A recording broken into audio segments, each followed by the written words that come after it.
Voilà, comme d'habitude, j'essaie de faire un peu une vidéo, tous les mois pour faire un petit récapitulatif de où est-ce que j'en suis, dans mon évolution ou dans ma vie ou sur ma chaîne ou que sais-je. Donc, quelle est la chose la plus récente qui me perturbe énormément? Bien évidemment, c'est mon mémoire et je vais vous dire un peu qu'est-ce qui a bien marché et qu'est-ce qui n'a pas bien marché dans la gestion de mon mémoire. Déjà, première grosse faute, c'est j'ai très mal géré mon temps et mes ressources. Pourquoi? Parce qu'au client, vous avez dit, durant le mois de juillet à octobre, j'ai fait un stage et ce qui m'a allégé de 10 crédits durant l'année. Mais qu'est-ce que j'ai fait? Durant le premier quadrimestre, je n'ai pris que 2 cours, donc j'étais vraiment léger, mais je me suis reposé sur mes lauriers et j'ai pas beaucoup avancé sur mon mémoire et j'ai pas non plus pris assez de cours pour m'alléger au Q2. Mais le véritable problème, c'est que le client, la grosse règle que j'ai fait, c'est que pour mon mémoire, donc je devais analyser, faire des simulations de solitons de cavité avec un gain à semi-conducteur. Donc pour faire simple, c'est quoi un soliton? Un soliton, c'est une impulsion qui se propage spatialement ou temporellement sans, dispersion et sans perte d'énergie. Bon, c'est une impulsion qui est conservative. Ça, on appelle, conservative soliton. Mais ça, on fait plutôt ça dans une cavité et on regarde la conservation plutôt, temporelle que spatiale. Ça, c'est assez simple. Plutôt même en réalité spatiale et on met ça à ses centres de temps. Mais après, c'est conservatif aussi dans le temps et dans l'espace en soi, mais pas. Donc, la grosse chose que j'ai faite, c'est qu'au tout début, il y avait déjà une façon de modéliser les choses dans un langage spécifique qui était MATLAB. Et moi, je l'ai fait en Python. Bon, changer de langage, c'était pas ça le plus grave. Ce qui était vraiment grave, c'était de changer l'approche du problème. Donc, moi, je me suis mis à jouer avec les paramètres et je me suis dit, ah non, j'aime pas trop la façon dont il résout ça. Je vais résoudre un peu différemment. Parce qu'en fait, il ne m'avait pas bien expliqué le pourquoi du comment de chaque terme. Et moi, je trouvais un peu certaines choses illogiques. Je me suis mis à changer. Bordel total. Bordel total. J'ai passé tout le premier quadrimestre à débugger un code. Donc, développer les équations, parce que donc je devais modéliser les équations de la dynamique. Parce que moi, comme je dis, je vais rajouter un gain en semi-conducteur pour compenser les pertes. Et je devais modéliser les équations pour ça. Ça, c'était assez rapide. J'ai vite fait modéliser les équations. J'ai eu mes belles équations et c'est là où le calvaire commençait. Premier calvaire, méthode de résolution. Donc, actuellement, dans tous les réseaux, les articles, il n'y avait jamais personne qui donnait exactement une méthode rigoureuse et correcte de comment tu résolves ce problème. Parce qu'en fait, c'est des problèmes à ce qu'on appelle multi-échelle où tu as deux variables. Tu as un temps lent, un temps rapide. Et tu dois concaténer en fait l'espace temporel pour que les solutions, que la résolution matche entre elles. Et ça nécessite une part. Donc, j'ai pris beaucoup de temps pour débugger, pour voir comment agencer les choses. Ça, c'est une chose. Deuxième chose, c'est que les équations ont énormément de paramètres. Il y a genre plus de 15 paramètres. Vite fait, genre le gain, il a le temps de vie des porteurs de charge, la puissance de saturation, la puissance de saturation, le gain non saturé, et donc ça fait 3 paramètres pour le gain. Et le couplage entre l'amplitude et la phase. Là, oui, rémétrateur, très clair.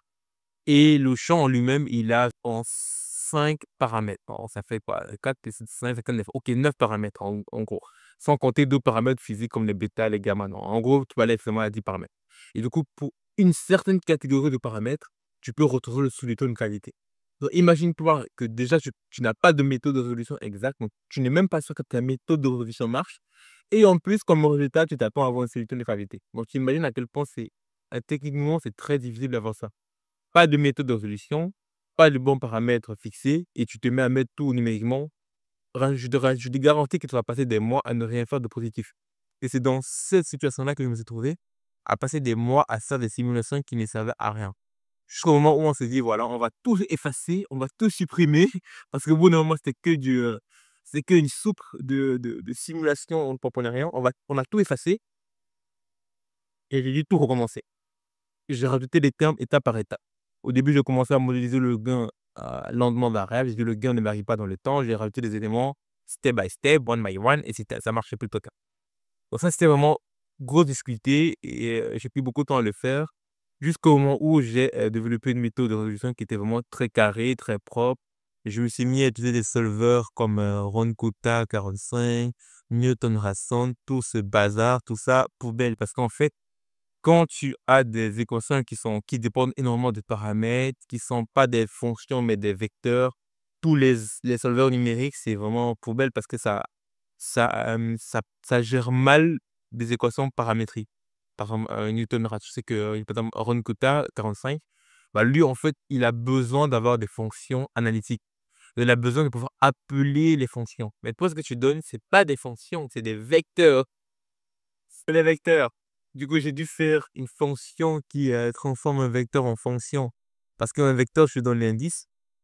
Par exemple, si tu donnes une liste, tu donnes l'indice, tandis qu'un vecteur te donne la valeur et ça te retourne à la solution. Alors, tu peux, ce qu'on appelle, tu peux appeler, tu peux mapper en fait, une fonction, c'est pas, une fonction est différente d'un vecteur, c'est super important.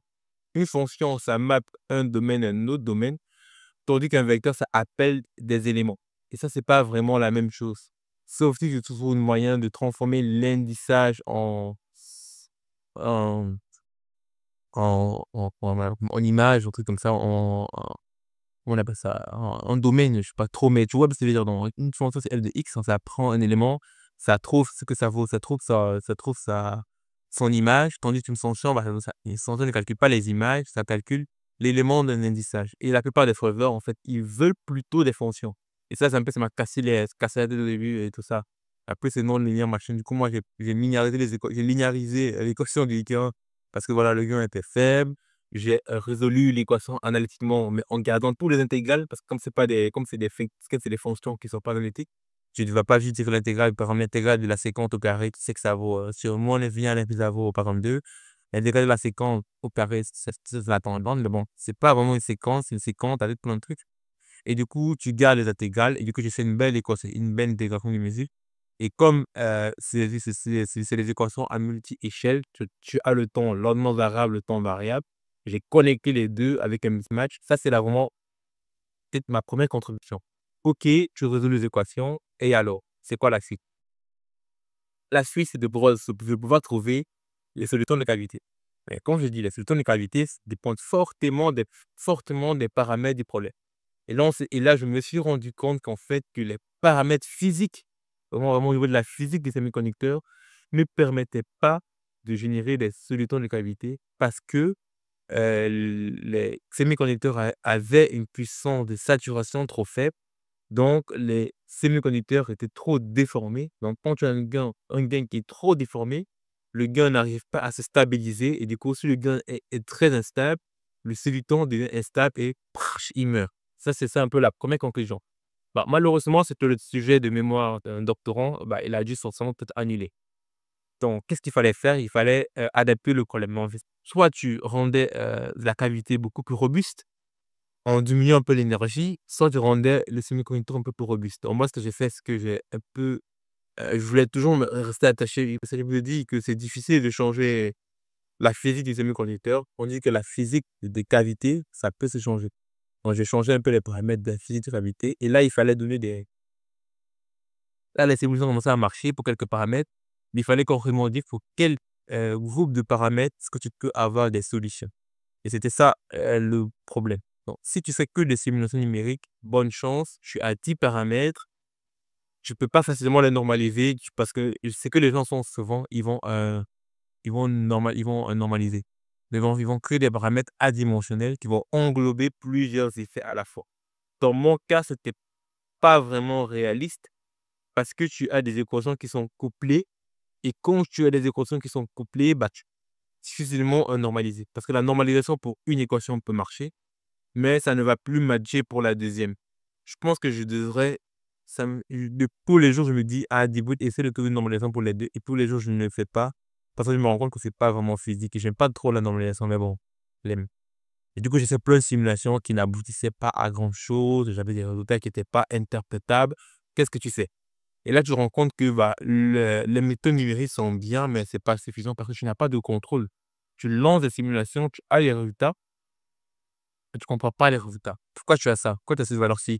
Pourquoi pas ça? Pourquoi c'est limité? Du coup, tu dois approcher ça analytiquement.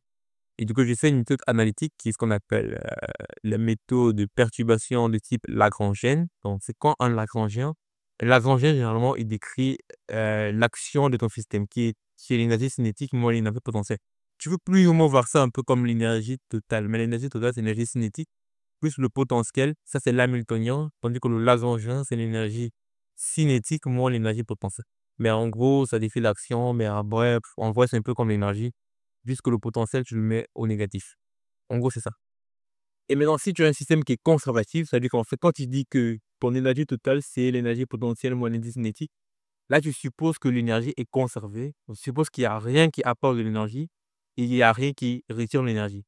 Mais dans le cas des solutons de cavité, quand tu rajoutes du gain, des pertes et un driving, un pompage externe, ça devient perturbatif.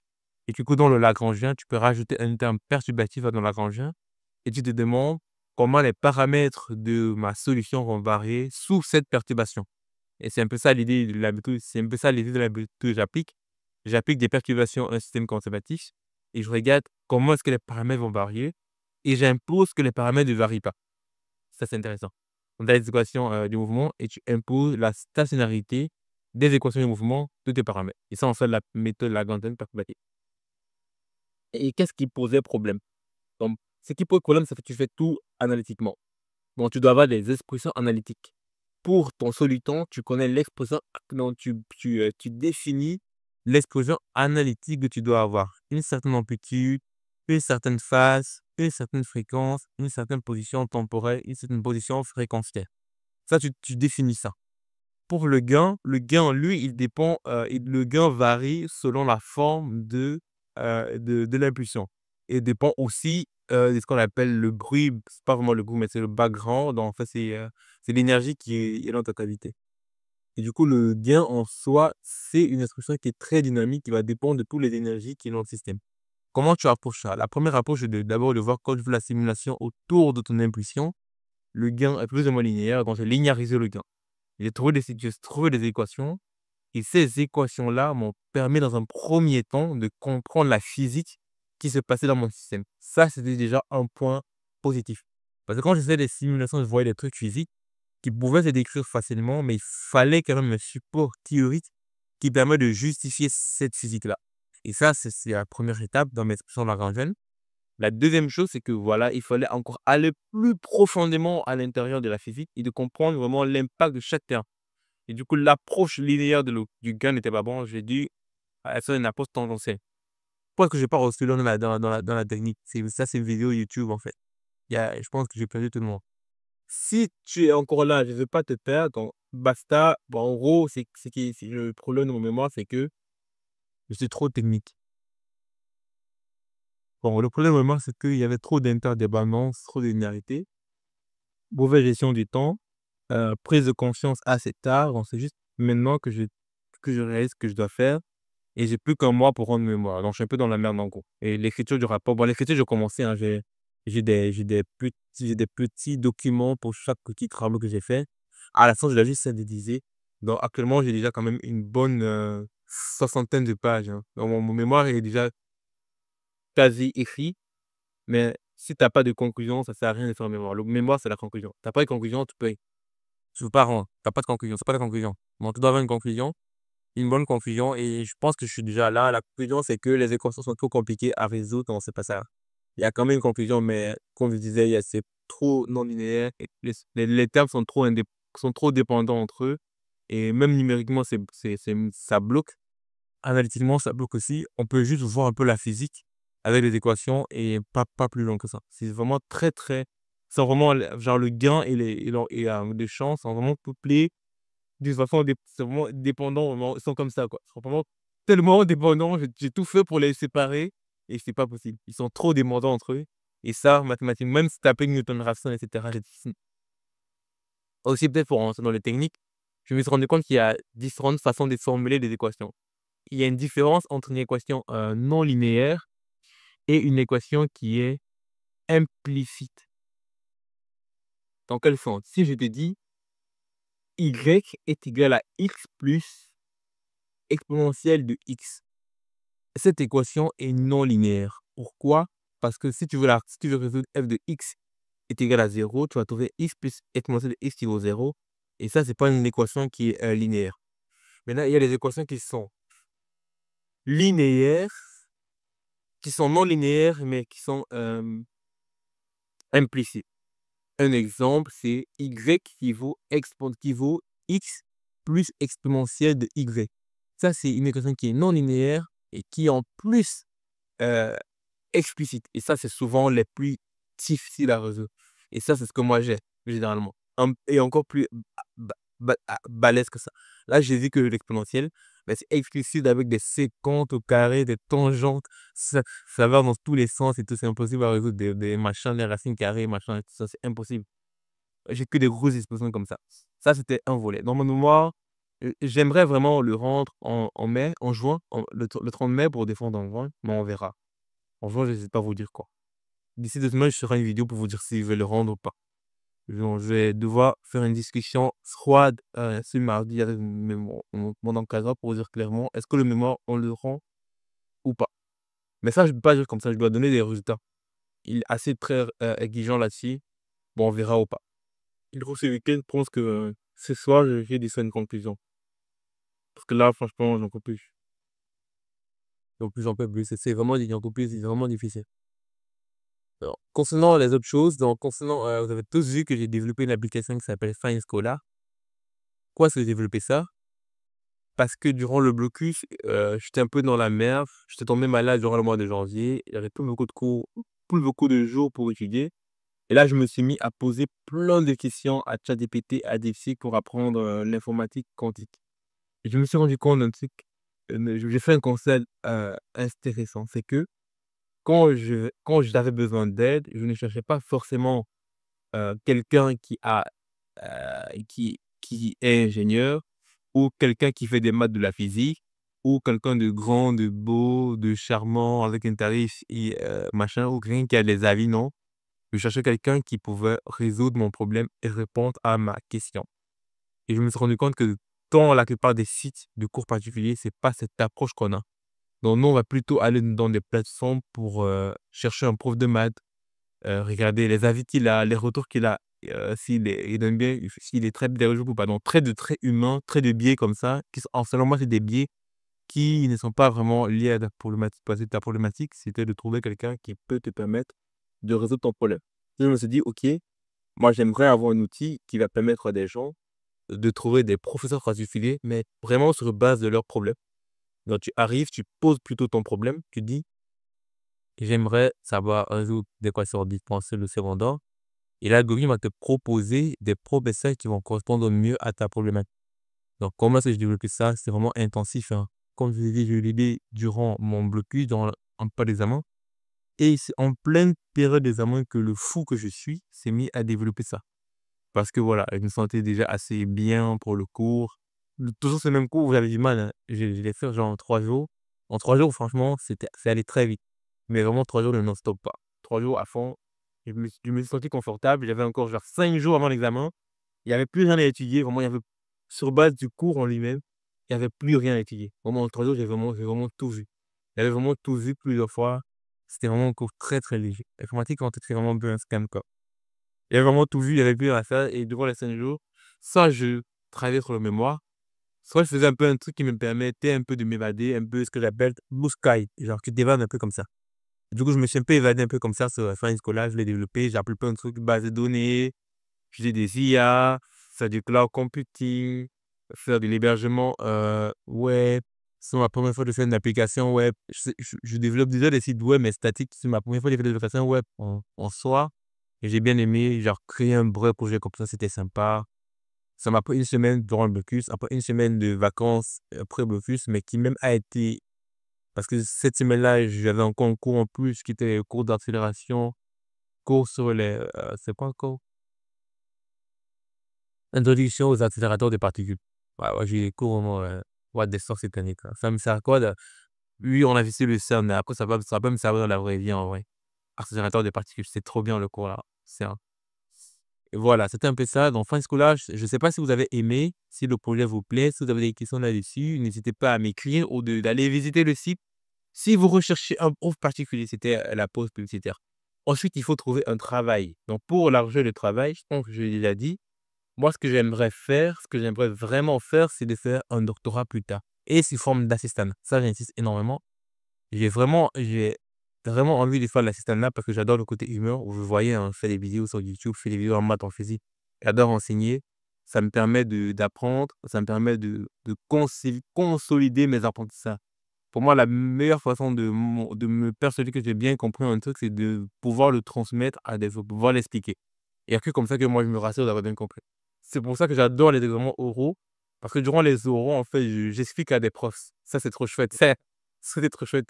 Et moi, ma spécialité durant les oraux, c'est d'être capable d'expliquer un truc à un prof qui n'a pas du tout expliqué durant le cours. Donc, quand il y a les oraux, je vais chercher une partie comme ça, il va me dire: «OK, quelle est la façon que on aurait pu expliquer ça que le prof n'a pas fait?» Et généralement, les profs adorent ça. Mais le problème, c'est que quand j'ai fait ça, bah, j'ai pas le temps de tout voir en profondeur une fois.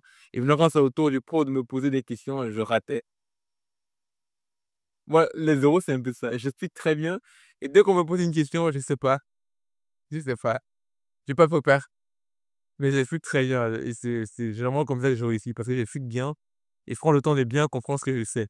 Et durant les euros, moi, je pense que quand tu me poses une question durant l'oral, genre, tu me dis: «Réponds en 15 minutes».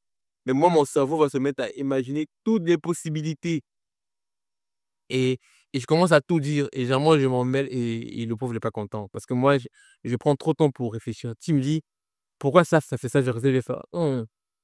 Et j'ai commencé à réfléchir. Une fois, je me rappelle l'examen de photonique et je réfléchissais tellement qu'à la fin, Gonza m'a dit: «Je pense c'est bon, alors on va s'arrêter là, tu réfléchis déjà trop». Mais j'ai une bonne note, j'ai eu 17 comme j'ai eu 17 en photonique et 16 en machin et mais j'ai eu des bonnes notes juste parce que j'ai bien appliqué, mais tous les réponses, j'avais du tout raté les réponses qu'ils m'ont posées. Mais parce que je prends trop de temps pour réfléchir, c'est ça mon problème. Je prends trop de temps. Moi je pense, mais dans la vraie vie, c'est comme ça. Dans la vraie vie, on n'a pas une réponse instantanée, il faut du temps pour réfléchir. Et moi, je donne beaucoup des cours particuliers et tous mes élèves, ils sont déjà habitués à ça. Dès qu'ils me posent une question, moi, je dis toujours, il y a 2 options. Soit tu me laisses le temps de bien réfléchir par rapport à ça, soit on va prendre le temps de réfléchir ensemble maintenant. Si je connais bien, je vais répondre, mais si je connais pas, ça me prend beaucoup de temps pour trouver. C'est comme ça. Si moi je connais pas, je vais prendre le temps pour réfléchir. Je connais pas, donc il me faudra du temps pour rendre les idées pour atteindre une maturité de réflexion et ça me prend un peu de temps. Mais bon, voilà. Donc j'aimerais faire un petit sur mon SNA. Moi, je suis quelqu'un de très passionné. J'aime quasiment tout en maths. J'aime quasiment tout en physique. Bon, j'aime pas trop, le nucléaire, voilà. J'aime pas trop ça. Mais voilà, le nucléaire, mais non, durant mon stage, quand même, j'ai changé d'avis, hein. C'est chouette. J'ai bien aimé, vraiment, moi, c'est ça, il était trop sympa, Nicolas. Si tu vois cette vidéo, salut. Heu, je sais que tu vois sûrement mes vidéos, mais je sais pas si tu vas voir celle-ci, mais j'ai bien aimé quand même le nucléaire, c'est sympa.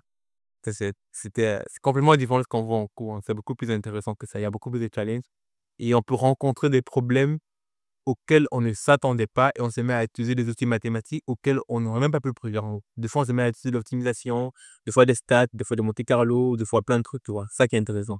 C'est pas que ce qui est vu en cours comme ça, c'est beaucoup plus large. Il y a beaucoup plus de problématiques.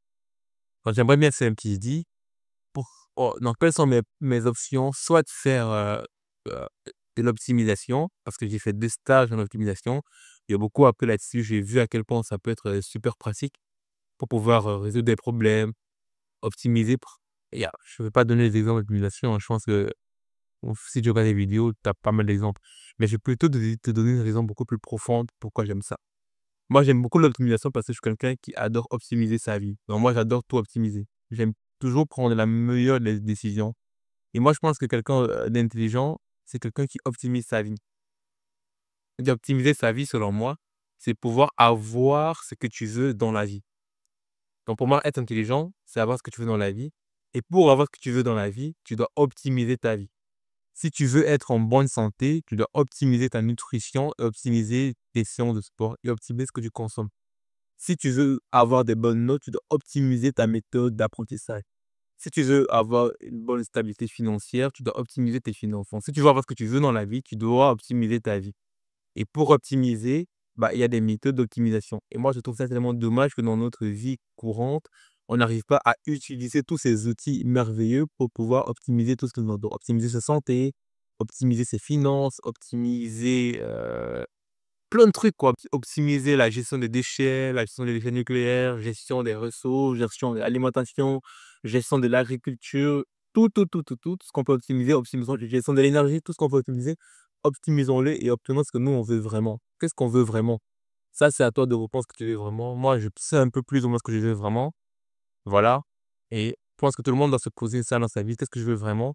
Et qu'est-ce que je dois optimiser pour avoir ce que je veux? Ça, c'est la plus grande forme d'intelligence possible. Si tu sais faire ça, selon moi, tu es intelligent. C'est pas calculer l'intégral de x au carré ou résoudre l'équation de Schrödinger à 3 dimensions sphériques. Non. C'est vraiment avoir ce que tu veux dans ta vie. Si ce que tu veux dans ta vie, c'est savoir résoudre l'équation de Schrödinger en sphérique, tant mieux. C'est ce que moi je veux, ce que moi je voulais il y a quelques années en troisième année. Donc ça, c'est un côté, l'optimisation, les maths appliquées, ou alors l'informatique quantique. Quoi? Parce que l'informatique quantique va nous permettre en fait d'avoir ces ressources-là, qui est en fait l'informatique quantique, qui nous permet de faire plein de calculs super puissants, plein de trucs vraiment fou, plein d'algorithmes qu'on ne sait même pas encore créer pour résoudre encore des problèmes encore beaucoup plus difficiles. L'optimisation, c'est l'un des outils qui nous permet de résoudre des problèmes difficiles et l'informatique quantique va encore nous permettre de résoudre des problèmes encore plus difficiles. Vous l'avez bien compris, moi, ce qui me passe dans la vie, c'est de résoudre des problèmes. Ça, je pense que c'est un truc que j'agrène vraiment. Tu as pu le voir avec l'application Fin Scolaire, tu peux le voir dans mes études, ingénieur physicien, ingénieur, on sait pour résoudre des problèmes. Et pour moi, résoudre des problèmes revient à répondre à des questions. J'adore répondre à des questions. Les questions, généralement, sont mises sous forme de problèmes. Donc, j'aime résoudre des problèmes. Pour résoudre des problèmes, il me connaît des outils. Donc, j'ai fait des études d'ingénieur. Donc, en fait, c'est là que je comprends tout le sens de mes passions. Quand j'étais très jeune, j'avais trop de questions en tête. J'avais trop de questions. Je me posais tellement de questions. Est-ce que le feu, c'est un gaz? Est-ce que le feu, c'est un solide? Qu'est-ce qu'il y a dans les atomes? Pourquoi est-ce qu'il y a autant de planètes? C'est quoi la mort? C'est quoi la vie? C'est quoi l'énergie? C'est quoi la matière? C'est que je me posais vraiment. Et très jeune, là, je me posais tellement de questions. Et toutes ces questions, c'était que des problèmes. C'est quoi l'énergie? Pourquoi est-ce qu'on n'est pas riche? Pourquoi est-ce qu'on est pauvre? Pourquoi est-ce que je suis noir? Pourquoi est-ce que je fais... Et je me posais trop de questions. Je me posais vraiment trop de questions. Et voilà, avec mes études, j'ai pu répondre à des questions, partiellement à certains et d'autres pas du tout. Ouais, j'espère peut-être pouvoir répondre à ça. Et j'aimais aussi résoudre des problèmes. Genre, je me rappelle, j'étais vraiment très bricoleur. Bon, généralement, je créais beaucoup plus de problèmes que je ne résolvais quand j'étais jeune. Là, c'était à mes parents de les résoudre. Je ne sais pas si ils appliquaient l'optimisation pour, sous contrainte pour résoudre le problème que je créais. Mais je pense que les parents, je pense, ils ont dû vraiment assez galérer avec moi. J'étais assez problématique, je pense. Mais bon, trêve je suis plus comme ça, j'ai changé. Je suis plus problématique. Non, je résous des problèmes. C'est moi qui résous les problèmes maintenant. C'est plus moi qui les crée. Ou alors, je suis un problème pour la société, je ne sais pas. Donc, résoudre des problèmes, c'est ça qui est intéressant. Avec l'optimisation ou l'informatique quantique, on pourra faire plein de choses merveilleuses. On pourra, la famine dans le monde, la pauvreté, la santé, les transports, l'énergie, quoi. Juste être bien, quoi. Je pense que l'humanité mérite plus que ça. Genre, si on peut le faire, pourquoi ne pas le faire? C'est vrai il y a aussi beaucoup de raisons politiques et corruption, les gens qui veulent tout pour eux-mêmes, les gens qui pensent que moi, ils veulent manger, ils veulent tout pour eux-mêmes, ils font de la corruption, trafic d'organes, trafic humain. Moi, je les comprends pas. Je sais pas. Moi, je pensais que j'allais être, que tout le monde voulait